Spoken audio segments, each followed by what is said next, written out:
What's up, friends and family of Chatham, Kent? It's your boy Paul Long, aka the Dodgefather, down here at the one and the only Chatham Chrysler, and I've got something special for you guys. What I have is a 2021 Ram 2500 Power Wagon 75th anniversary. Now I know all you guys that are off-brand lovers, your Chevy and Ford guys are going, what the is a Power Wagon? Well guys, let me break it down for you. This is basically a Ram 3/4 ton and a Jeep Rubicon. Start slapping ass. That's what you're gonna get sitting here behind you. Okay, with a monstrous stance. I'm talking 2 inches even above any other 3/4 ton that we offer, and powered by the beast 6.4 liter Hemi. This thing has so much off-road capability. I know we're in Spanker Wrangler off the trail. But before we even get into any of that, I think you guys need to get schooled on what makes 75 years. All right, guys, so 75 years? Yeah, come on, Paul. How the are you getting 75 years out of things? Where did they start with? A chariot and 2 ponies?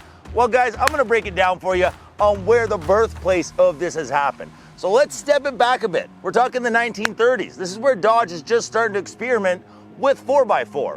Well, by 41 and 42, the military decided we need something to start hauling all of our troops and everything else that's produced in the war down to the bases. How are we gonna do this?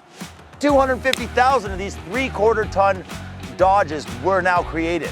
And they were, guys, the backbone of the war. A lot of people sit there and put the spotlight on the Wranglers. Well, guys, those were only the small little portion of what were moving the troops. They needed the military to be moved. They needed weapons to be moved. They needed the food to be moved. And how are you gonna do that with a little Jeep Wrangler? Not possible. That's where the 3/4 ton Ram started coming into play.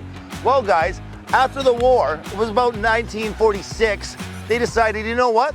It's time our civilians get to have a little bit of this fun. Now, they geared these things towards the farmers, the people that were owning the ranches, the people that needed the extreme 4x4 capability that these beasts were built off of to do everyday life. And that, guys, is where the Power Wagon began.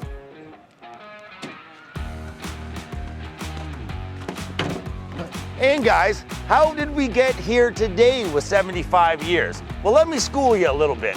Guys, after 22 years of running as a civilian Ram, they decided to cut the line and sell the body off to Fargo.